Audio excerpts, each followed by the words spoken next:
everyone. Welcome back to Web3 Deep Dive Podcast. I'm your host, Rachel Wolfson.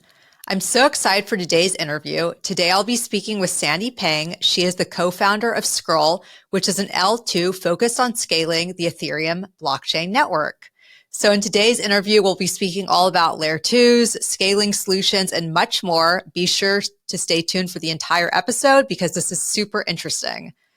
Okay, before getting started with today's interview, I'd also like to take the time to thank Edge and Node and House of Web3 for letting me film today's episode at this beautiful podcasting space in San Francisco.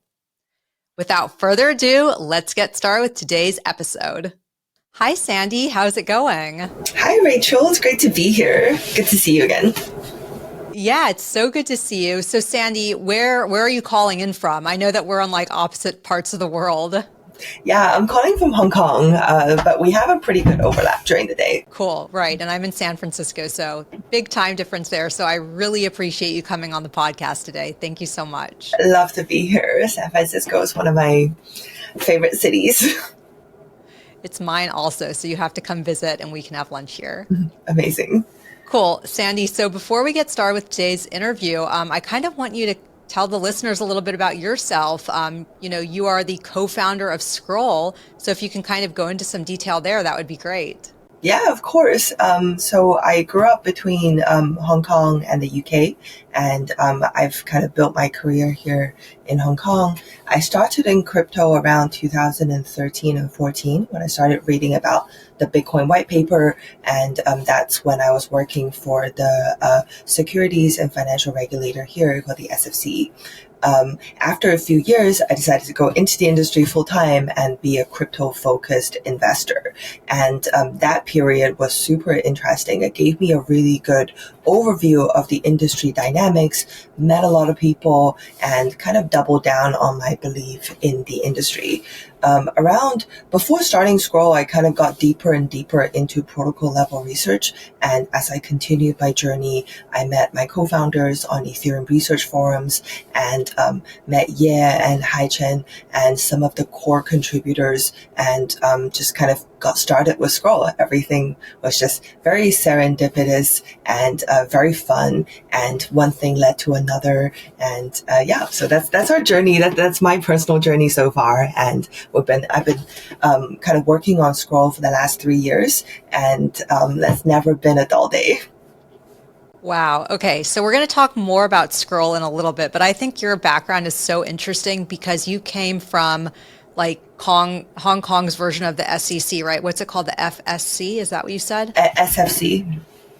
Right. And you were actually working there as a regulator? Yeah, that's right. So I was working on the research team, and part of my job is to cover emerging things in fintech sector. So back then, the biggest kind of issue that we had to cover was Alibaba launched one of the first internet money, kind of mobile first money market fund. And that gathered, $1 billion overnight. And so the power of internet was starting to, and how it could help accelerate financial products and adoption kind of started gathering attention back then. So there was so it was my role to kind of gather information on what's happening in fintech, and crypto and Bitcoin being an emerging part of it became something that I got really, really stuck into researching. That's amazing. Wonderful. And then you started Scroll. What year did you start Scroll in? Was it 3 years ago? About 3 years ago, yeah. And we launched the first research paper that we published that led to a lot of the early traction of Scroll was published about 3 years ago. And our mainnet was launched almost exactly a year ago. Wow. Okay. Congratulations. That's great. Let's talk about Scroll for our listeners that don't know what Scroll is. It's a layer 2. Can you explain? Yeah, so regardless of the layer and everything, it's a blockchain fundamentally. It's a blockchain that is EVM compatible, and it settles on Ethereum layer 1, which means a transaction makes its way to interfacing with the Scroll blockchain, and then eventually it gets settled on Ethereum L1. Why does that matter to the end users? it's good for it means Scroll gets to leverage Ethereum's decentralization and its global consensus, all of these things. As a user, we believe it's better to leverage a larger and more established platform for, while Scroll focuses on scalability, so providing the user with a very cost-effective and also secure on-chain cryptographic solution. So all this sounds super convoluted, but fundamentally, this is all just under the hood, and in combination with Ethereum, Scroll trying to bring to the end user the best kind of security, decentralization, and scaling as the triangle of kind of scalability trade-offs. Right. Yeah, no, I love the way you put that. You explained what an L2 was, clearly, for me at least. And Scroll is needed for the scalability, security, and all of that on Ethereum, right? So basically, let's go in depth on that. Talk about it a little bit more with transactions happening on Ethereum. Why are L2s actually needed today? So that is a great question. It's hard. It was, so when we first started Scroll, the problem in the Ethereum universe was very clear. The cost of transaction was prohibitively high, and that's barring a lot of normal people from participating in this vibrant and growing on-chain universe. Transactions were costing $1 or $2, and back then it was before 4844, and so scaling was one of the biggest problems in the space. When you ask the same question now, the answer is incredibly different, because with blobs, 4844, and the L2 scalability solutions becoming more mature, the collective pricing of each block space is coming down to cents and subcents across the L2 stack. And as a result, for someone sitting in San Francisco who frequently spends like a few dollars on coffee, the cost is negligible when it gets to the sub-cent category. And it's fast trending towards zero as an entire industry.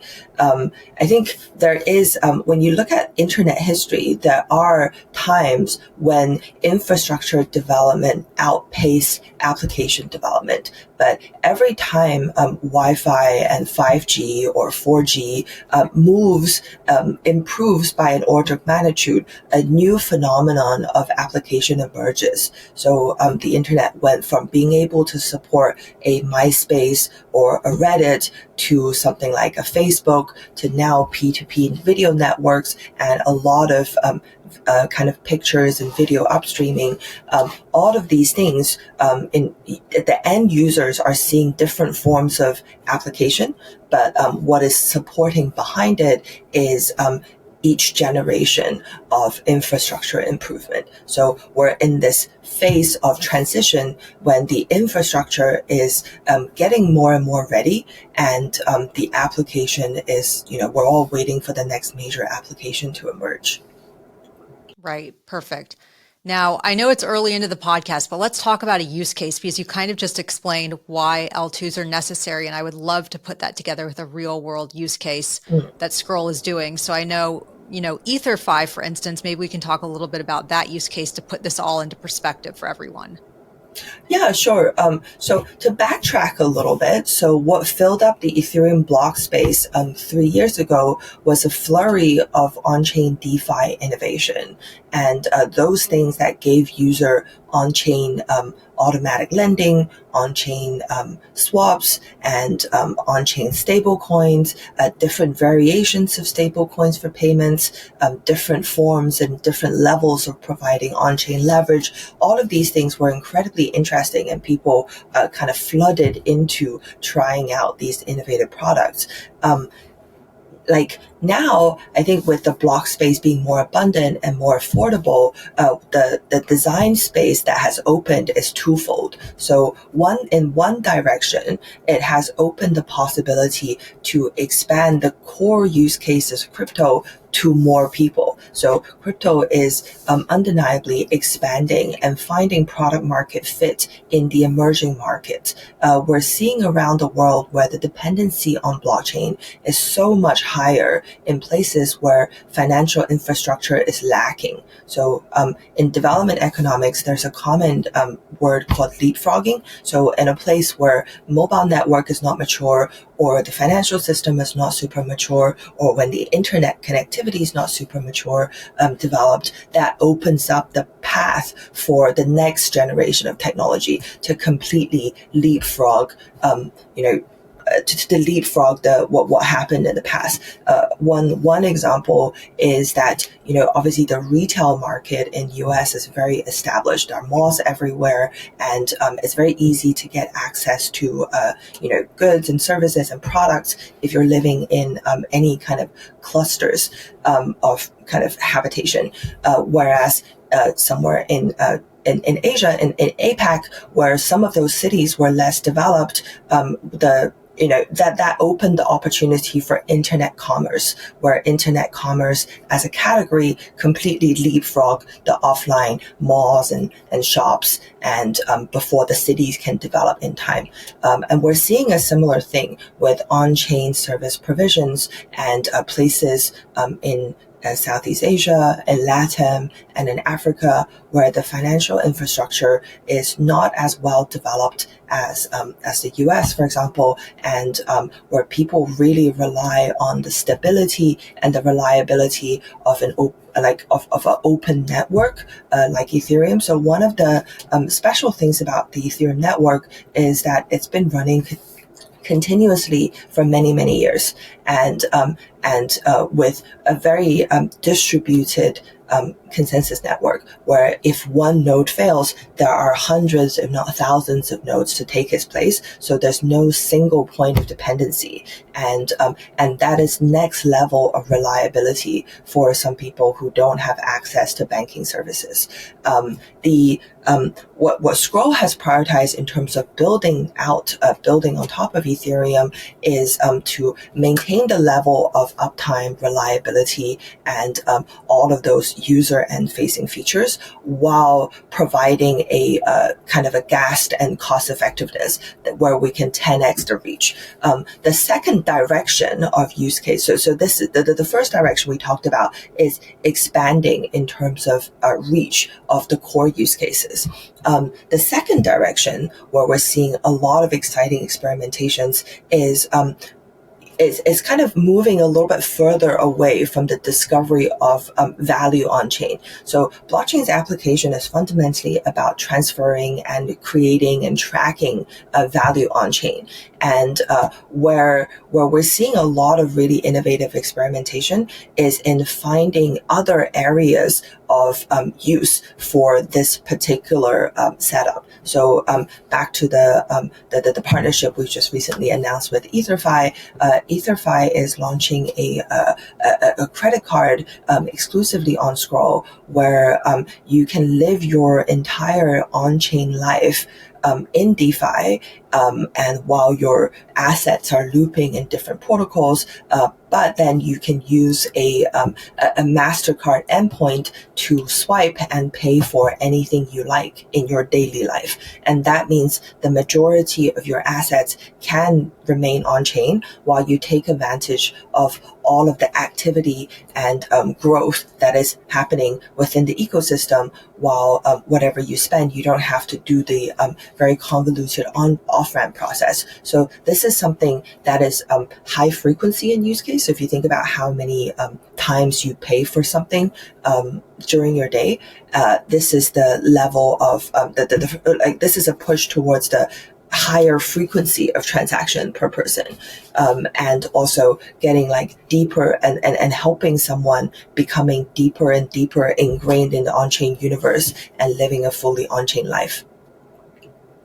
Yeah, that's really interesting. Going back to the EtherFi credit card, I hope I'm saying that right.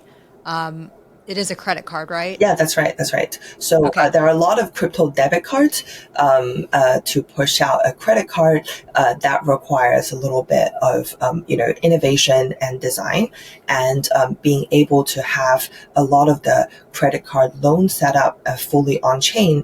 That is also something that required a little bit of innovation from the EtherFi team. Right. But what regions are using that? It was released recently, right? Yeah, so where it's released is dependent on the issuer's setup, and so it's available in most European countries, in Hong Kong, Singapore, and most of the major APAC regions. Okay, got it. And how has the adoption there been so far? Are you seeing a lot of users leveraging the credit card and taking advantage of that? Yeah, we're seeing a lot of early signups, a lot of interest. I think there is a group of people who are always early movers who will always be ready to try out novel products. And this product is something we're experimenting and targeting this group of power users at the crypto core. Mm-hmm. Now, let's say Scroll wasn't a part of the EtherFi credit card. Mm-hmm. What would that look like if Scroll wasn't there as the layer 2, helping with the transactions, helping with the settlement and the scalability? What would it look like if Scroll wasn't a part of the equation? Then the cost of each transaction becomes 10 times higher. And so the benefit of a layer 2 is that we can pass some of these value back to the users. And with all of the cashback designs, it just means the user benefit more from using this card, and they pay more per transaction. Sorry, pay less per transaction. Pay less, right.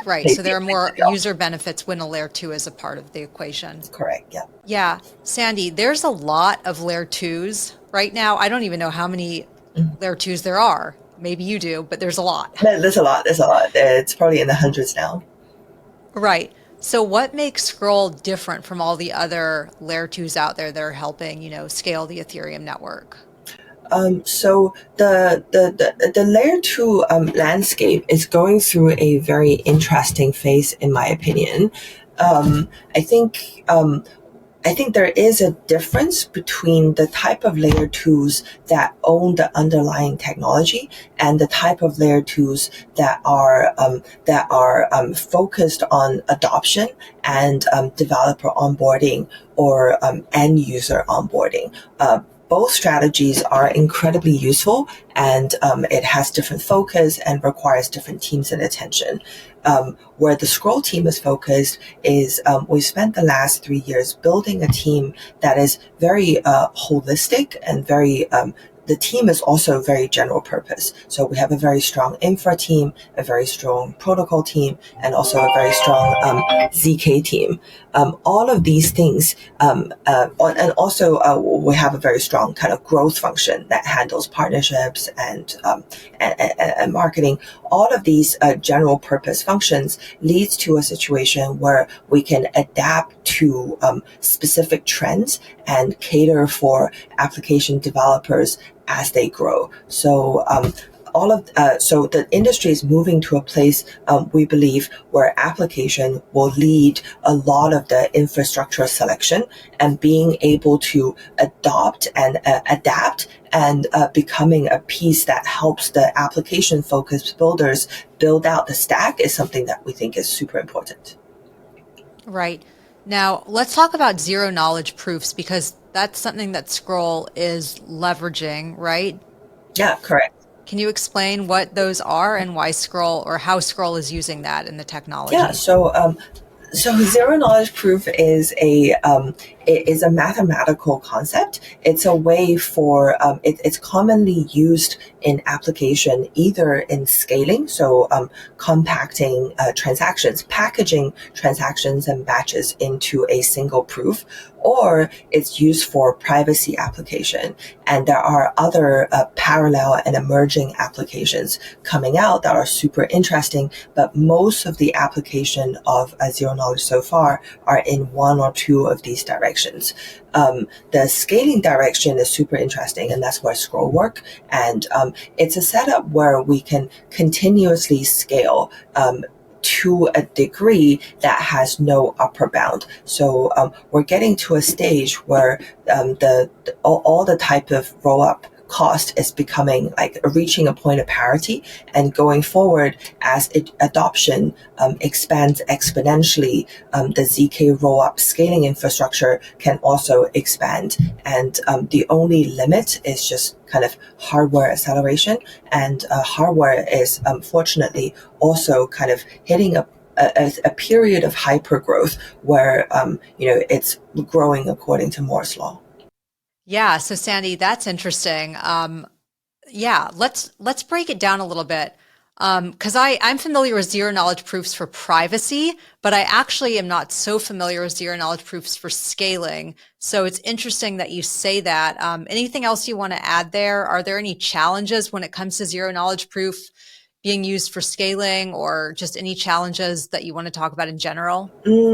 I think there aren't any major challenges. It's getting more and more established as a technology, and there are more and more teams leveraging its power. I think where it could be applied in application, and where some of the scaling and privacy features could be built in combination to provide application experiences, I think that's super interesting.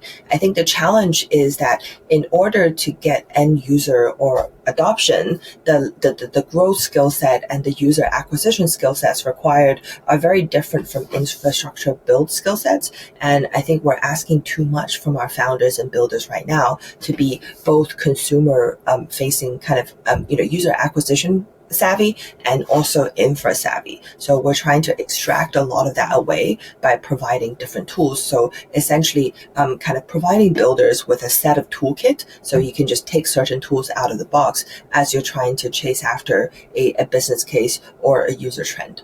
Yeah, definitely. Let's shift gears a little bit. So because there are so many Layer-2s in the Ethereum ecosystem right now, do you think that eventually moving forward, there will be only one or two Layer-2s leveraged? Like, will those solve all the problems, or do you think that we will continue to see multiple Layer-2s being leveraged? So I think I would probably reference this particular timing as a certain point in the last crypto cycle, there were also hundreds and hundreds of L1s. And we're right now in a similar part of the cycle where the L1 war is somewhat fought, and where the chips have already fallen, and it's very clear who the winners are, and a lot of the L1s from the last cycle have been kind of filtered out of the ecosystem. I think a similar kind of thing will happen for L2. And in terms of like what skill sets and what will enable the team to kind of survive and thrive into the next cycle, I think that part, there are a lot of parallels and lessons we could learn. I think if I'm looking back into the L1 wars, the teams that prevailed are the ones that are hyper focused on execution, and who are very focused on the building, and also different cultures of different L1s have emerged. So the Ethereum culture is very strong in the open source ethos, and a lot of collaborative efforts, and there are efforts to decentralize different organizations, and so there isn't any single organization that kind of runs the show, so to speak. And there are other L1s where they've really focused on execution from a centralized entity and run all the research and BD from there, and that also became very effective. I think there are different ways of organization that can do really well, and but for me, the main factor is where does innovation happen. So if innovation happens in a particular place, and this is where a lot of the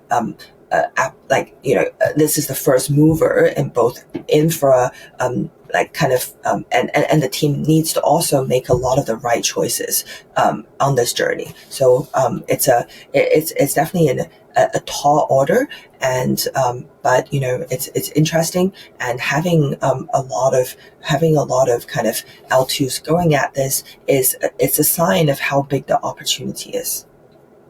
Definitely.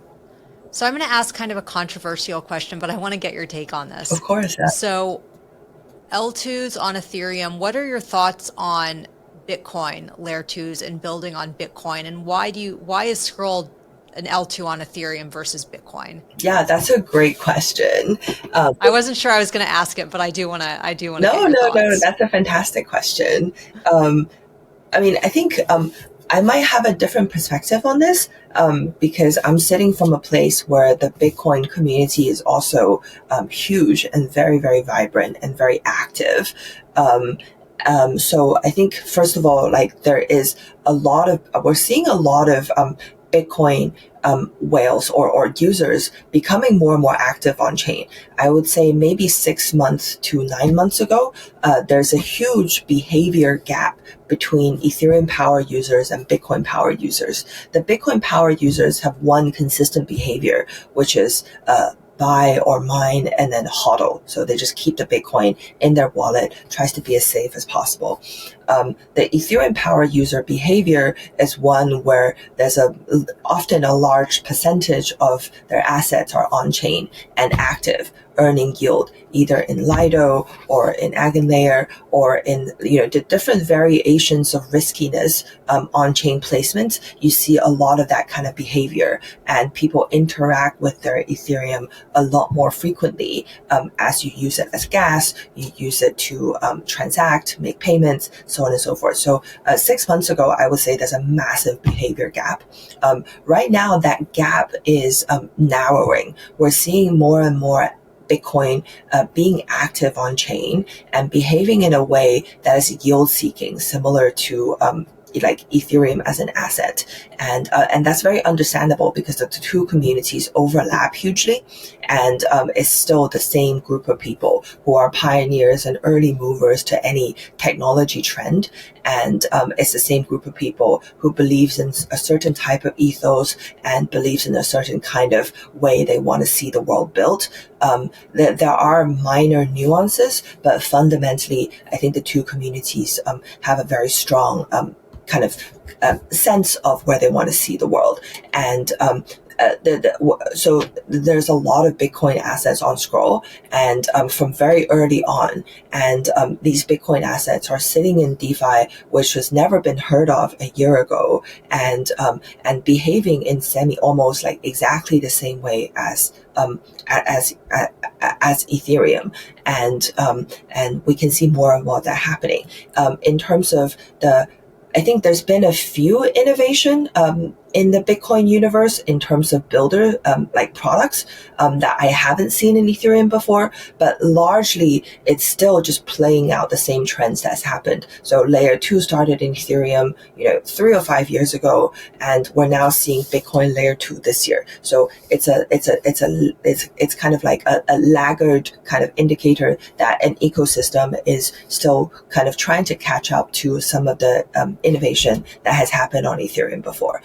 And then we're also seeing Bitcoin-related lending protocols. We're seeing Bitcoin-related like restaking protocols. While these are all very innovative and they need a lot of net new design because it's applied to a much older and an infrastructure that's not designed for DeFi specifically. So there's a lot of innovation required to make that happen. But it's kind of like, in terms of conceptually, that's still pretty, those are all things we've seen in Ethereum before. It's kind of like one-to-one mapping. Oh, there's something on ETH, and then so there's going to be something on Bitcoin kind of going forward. I think the only thing that we're seeing new that I've seen new is runes. So a lot of the randomization and hash generation functions on Bitcoin previously wasn't available on Ethereum for certain historical reasons, and there was a flurry flurry of activity related to like fair launches and like runes and different kind of like NFT and meme coin setup where people know unequivocally that they are getting the grounds up, and there's no kind of it's a community effort for generating some of these assets, and so that feature wasn't previously available on Ethereum, but I think one of the teams in our ecosystem actually built it out. So for Scroll, and we'll be launching it very soon, where you can take advantage of the same kind of on-chain randomized features to build out whatever, like mostly games and. Interesting.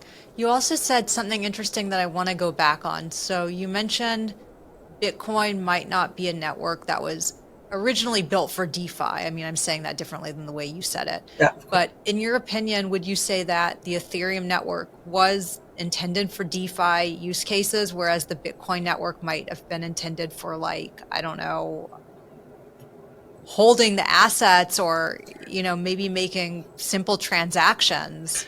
I think Bitcoin has regardless of the intention of the original founder, Bitcoin has clearly found product market fit as the digital gold.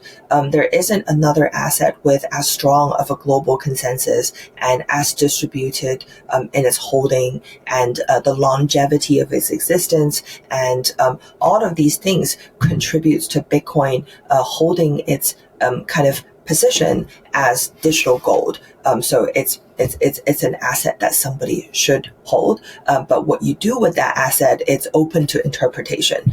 Ethereum was built to be a distributed ledger system, kind of like a world computer. So it's designed to be much closer to like an iOS system than a kind of a digital asset. The Ether asset feature came out because it's something that people use. So if you have to make a kind of traditional world comparison, it's much closer to oil than gold because there is a industrial use case for it. You do need to spend it in order to, get from A to B, get from place to place, and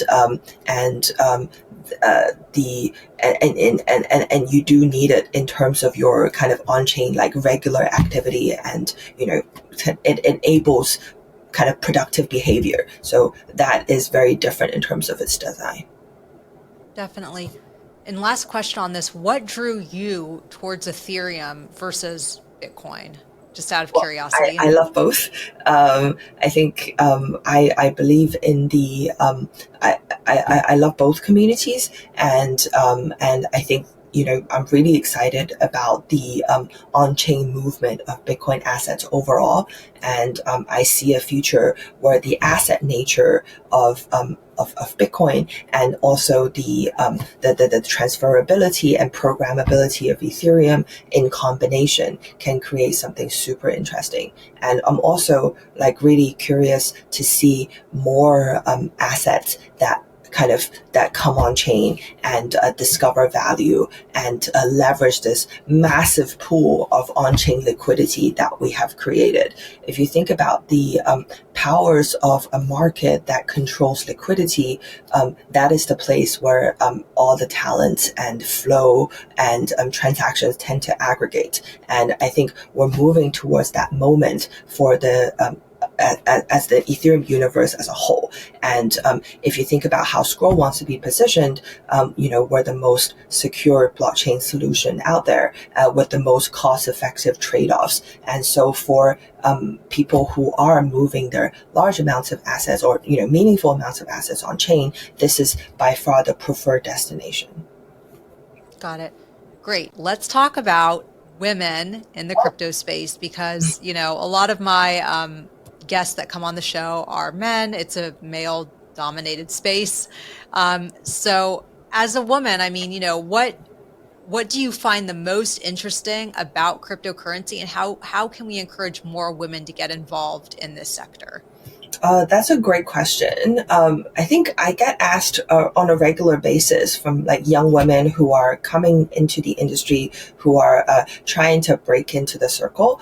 And one of the biggest blockers or prohibitive factors is this so-called like like the bro culture within crypto. So guys tend to hang out together and help each other out. And I think the only way to like make that easier is to form a similar kind of clique and build a culture where women support other women and provide an equal opportunity. So obviously, Scroll has always been an equal opportunity employer. We have a very well balanced team in terms of gender. This is not something that we do intentionally in order to meet any kind of quota. I think when we look for the best talent globally, and we do it regardless of their color, background, or gender, this is where we end up. And also hiring women, in our opinion, is a very good business decision because they're often neglected or underpaid by other organizations. So when we have a similar kind of a level standard, we attract a lot of the top women in the space. So our research team has kind of like a 30% male to female rate, if I'm not mistaken. And it was 50% at some point, and we expanded the team a little bit further. So these are just, numbers. And within the growth function, I think there's also like a 30-40% kind of male to female kind of ratio. Wonderful.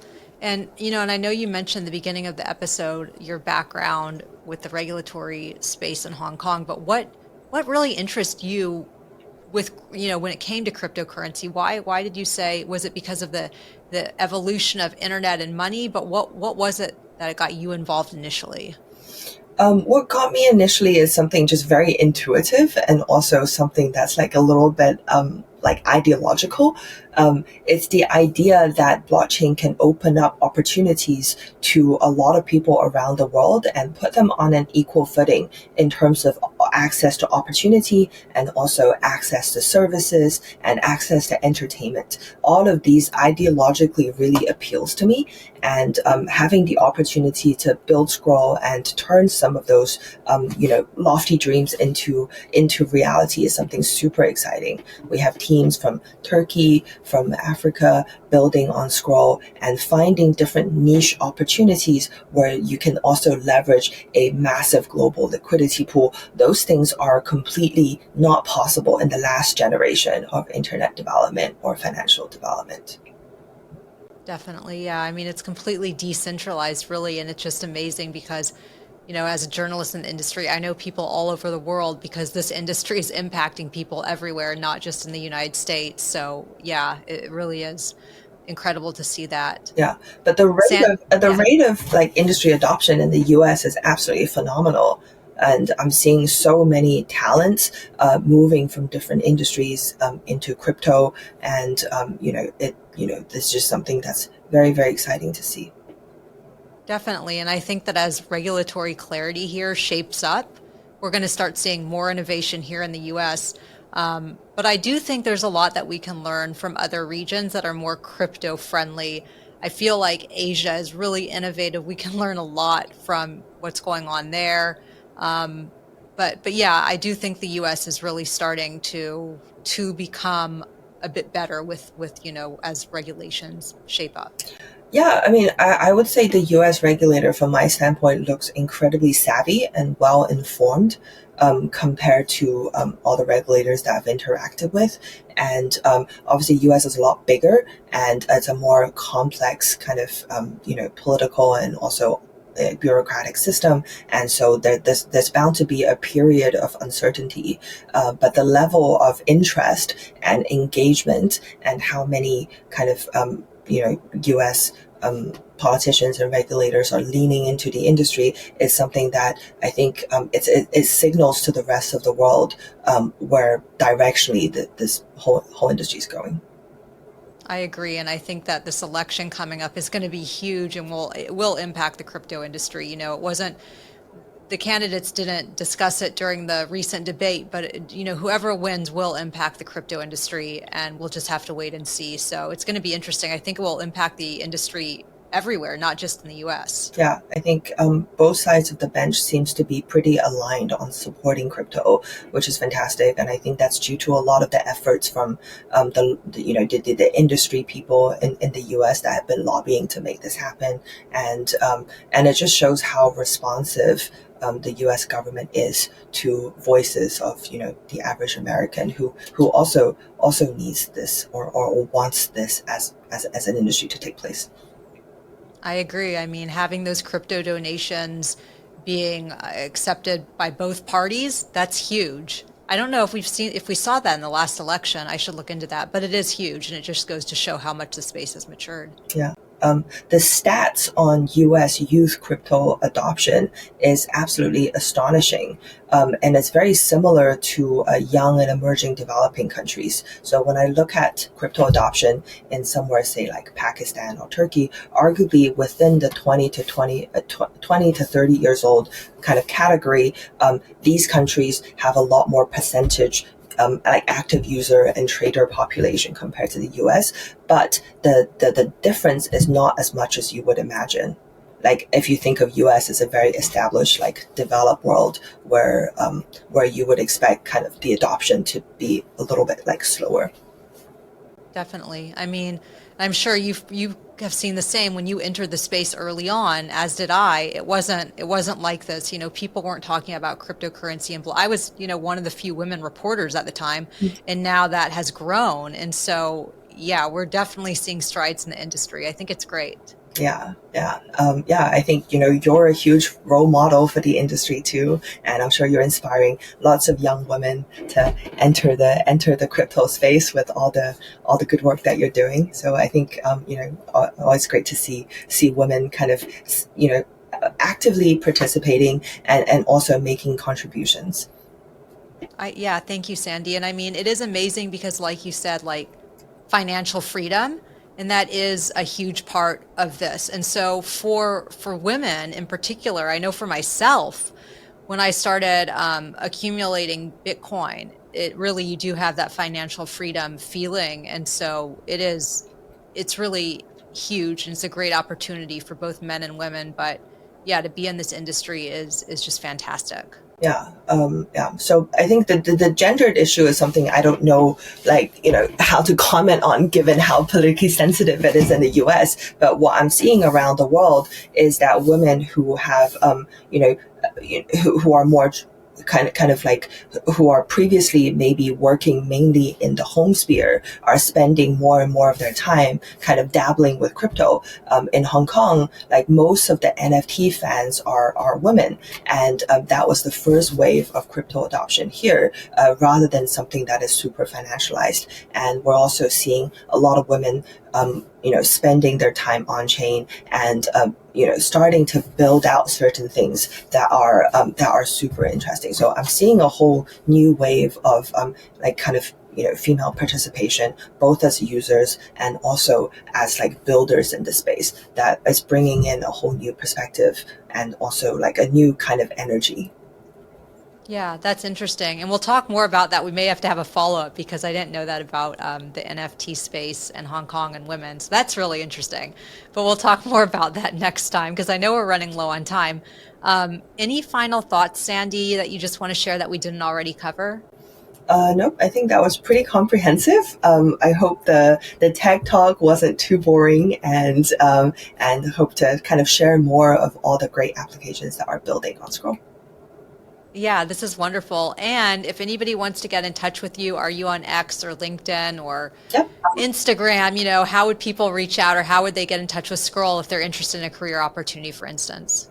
Yeah, so I'm active on X, I'm active on LinkedIn, and I'm going to be active on IG soon, TV coming soon, TM, and Yeah. our website is the best single source of truth. It has all of our documentation. It has a kind of official bridge access to the Scroll network, and we also have a jobs page. And I think currently we have about 10 or so roles open. We're agnostic as to the location of where you want to live. We're a fully remote company, and obviously equal opportunity. Yeah, wonderful. Well, Sandy, this has been a pleasure. We're going to have to do a follow-up call soon, and I hope to meet you in person next time. Yeah. This was great. Well, let me know if you're ever in Hong Kong, and I'm in SF kind of at least twice a year. So hopefully we can grab lunch. For sure. Thanks, Sandy. All right. See you soon, Rachel. Bye. Special thanks to 4Labs Digital for producing Web3 Deep Dive podcast. I'd also like to thank the sponsors behind Web3 Deep Dive.